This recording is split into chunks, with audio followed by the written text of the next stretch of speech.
Welcome to Linux Overdose, Episode 7, Part 7. This is a continuance of Debian 8.4 Jessie GNOME. Linux Overdose, Episode 7 was about beginning to end for Debian 8.4 Jessie GNOME, and we're at the end now. The last one is short review of Debian 8.4 on a solid state drive. So this is on a physical hard drive instead of the virtual box that we've seen earlier. So this is just going to be a review, and so far this Impress here for a liberal office, it's different than my XFCE of a Voyager. More color up here. Everything's in a different place. I got these little bars here, so it's different here. And I'm not sure if it's a different version or what, or just a different the way they set this one up. But this is version 4.3.3.2. So I'm gonna check on the other one and see if it is a different version. If it is, I might update to this one if the other one's older version. So this is nice, and we'll go ahead and you notice there you cannot minimize it or nothing, and you can change that, but by default you just right click and then you can just hide it. Same here, and you can see I had saved the default wallpaper. Only things you see things change is this is 12 hours instead of 24. Got the date up here. I did add a clipboard manager, so that's different that you see right off the bat. And how I did the 12 hours instead of 24. You just right click, date and time settings, and time format. Default was 24 hours. If you want 12, you just come here, change it, and you'll have the 12 hour. These were off by default. I went ahead and turned them on. And to get the date, you notice on this bar here, I changed a few things. I added the terminal, Synaptic Package Manager, a screenshot, and a calculator. And these two just show up because they're currently open up. So I changed a few things here.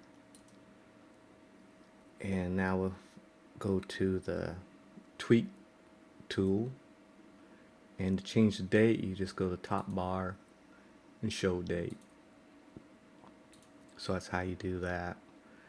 And the clipboard, I went to extensions. You see it's on, but by default it was even on the list. I actually had to click on more extensions, so I went to the website, which is extensions.gnome.org. I've searched for clipboard in the search engine on the website, and the top one was this one, the clipboard indicator. I turn it on to install, and then it appeared on this bar here. And the workspace, I went ahead, by default was like this, where you only have 2, and I just changed here where you have 4 appearing. So and I think that's all I changed here. I didn't even change the fonts. I left them by default. It seems like it's seems clear, so I just went ahead and left it. I did update the video card, NVIDIA, to the primary drivers, because when I first installed this and boot up, it showed only 1024 by 768, kind of poor resolution. So I just update the driver, and then I got to a 1920 by 1080, which is capable of my monitor, which is a TV, Yes, I need to update it, but right now it does me just fine, so I'm just going to leave it what I have so far.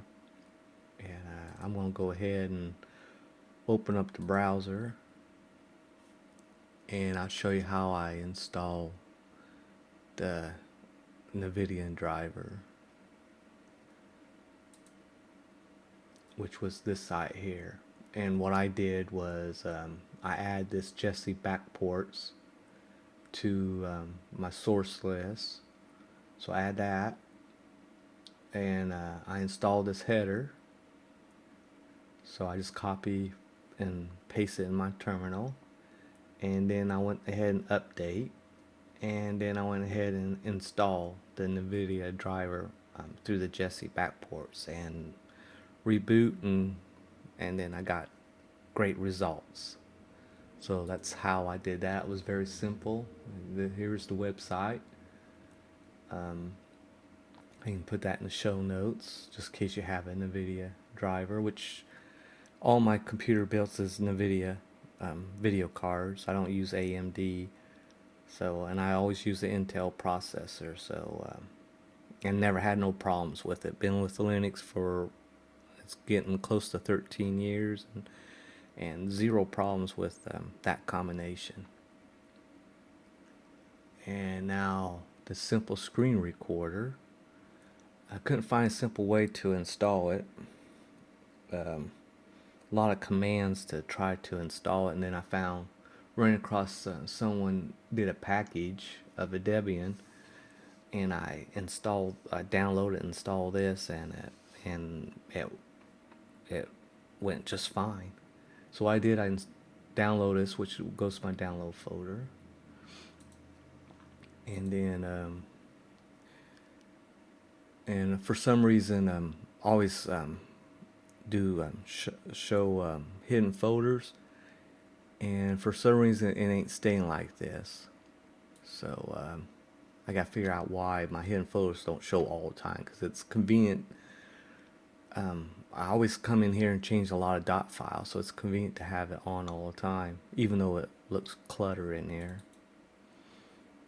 And how you find stuff in here, I hit Control and Find, and you see this shows up. Then you type in just some short text that you're looking for.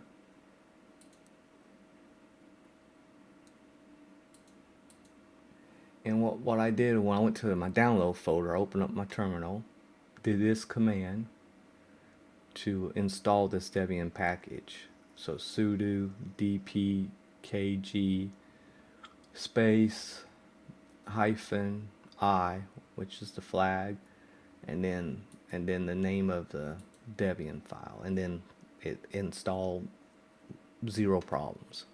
So that's how I did that. And let's see what else we got here.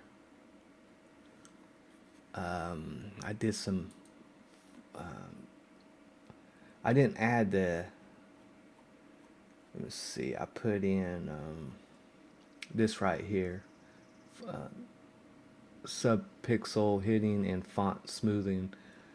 I copy and paste this in, this is the file, and by default they just put it in your home folder, but I went ahead, instead in my home folder, I put it in the config folder here, and the font config, and I add that file here. If we open up with gedit, I just copy and paste and put it here and name it and put it at this location. You can put it here if you want, and that's what they suggest, but I guess most distros now read it from here, so I'm going to make a habit of doing it this way. If I see any problems, I just move it into the home folder. So and it seemed to help too. And I did not install this yet. I tried, I haven't got it installed. And right now I ain't worried about because my text looks fine. So with the help of this script here, so I'm just gonna leave everything as is at this time.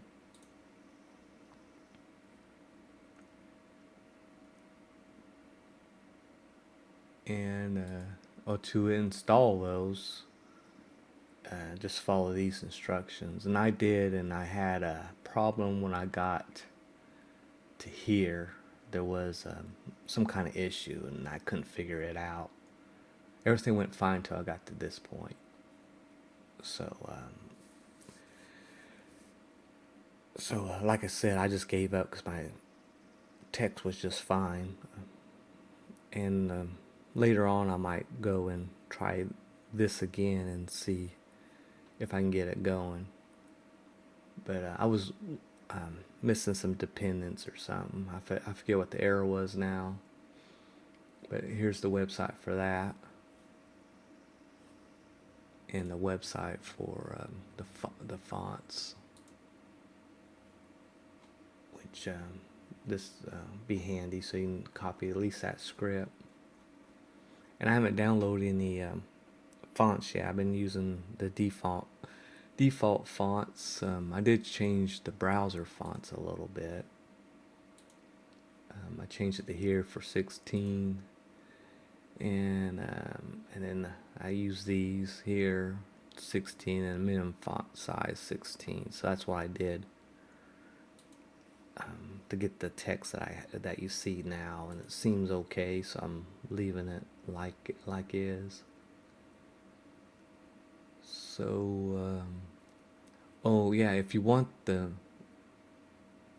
minimum and maximum, instead have to right click all the time. I believe I found that under tweaks also. I think it was here.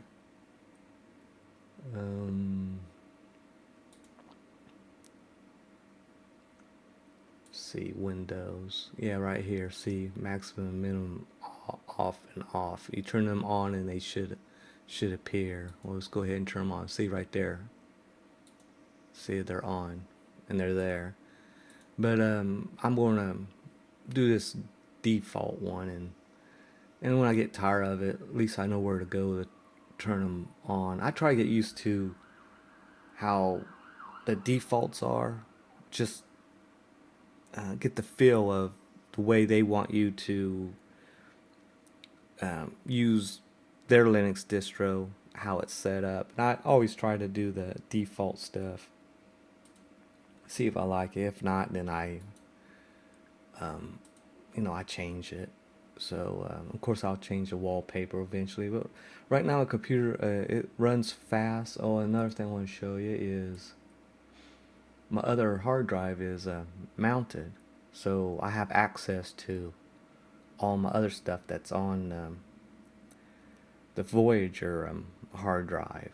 So it got automatically mounted, and I can have access to all my files off of that hard drive. I can go to my music and play from here. So see, I don't have to re-download stuff or move stuff over here. I just slide over to the next, and this is automatic got auto mount. When I first click on it, it asks for password, and I put my password in, and now it's not asking. So that's pretty decent. And the way the hard drive is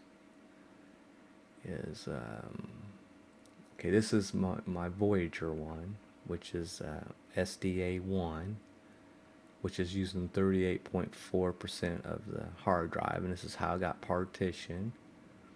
Remember, I did it by default. I don't move things. I don't make a different partition for my home or nothing. So and then this is the Debian one, which I'm only using 7.3%, and it's SDB1, and this is how it got partitioned. So, and the way I got my computer set up when I turn it on and boot, it automatically goes into my XFC one because I got it set up, perfect the way I want it. And to get to Debian, what I do, I turn it on and press F12, and when I press F12, I get this screen, and the first boot is the DVD, and I have a choice, right? P2 is actually my XFCE, but on this boot device list, P3 is the Debian, so that way it'd be easier just to drop down one and choose this, and then I can boot into Debian. I don't have Grub to set up to boot between my OSs. I just press F12, get my boot menu when I turn it on, and go into my Debian. And like I said, I got set up where it actually goes to my XFCE Voyager. So that's how I got the computer set up to operate, which is just fine here. And of course I'm going to leave Debian, and my next episode is actually going to be Ubuntu. Well, not my next, but the next beginning to end distro is going to be Ubuntu, and I'm going to do the 16.04 soon its release. I will have other shows before I do the Ubuntu. I think my next one's going to be distrowatch.com, a complete review, and show you what that website is capable of doing and giving you knowledge about Linux. So I hope you enjoy these shows. This is episode 7, part 7. So the next episode is actually going to be 8, distrowatch.com review. And when Ubuntu 14.04 is released, I'll be installing that, and I'll be installing it in the virtual box. All my beginning and end from now on is going to be on the virtual box. So hopefully you got the idea how to install on a hard drive, a solid state drive. And of course I've been showing how to burn the ISO to a DVD. I always do a DVD. I've never done a USB flash drive. I'm just real comfortable with the DVD. I like it where I just have it by my computer. That way I ain't tying up. I do have flash drives. I got 6 of them, and I got data on them, and tools and stuff that I have on them, and files I like to be portable with me. And that's how I use my flash drives. I don't want it tied up with a distro and then me rewrite over it, and then all of a sudden something goes wrong with my computer, and now I don't even have a flash drive with my distro. That's why I always have the DVD, and it's close. If I have any problems, pop it in, and I could fix it, or at least be online real quick. So hopefully you enjoy all these shows, and this is I think I show you pretty much everything that you need to know to get started installing and actually using Linux. And so I guess bring up the recorder here, and I'll stop it, and I'll see you on episode 8, distrowatch.com review.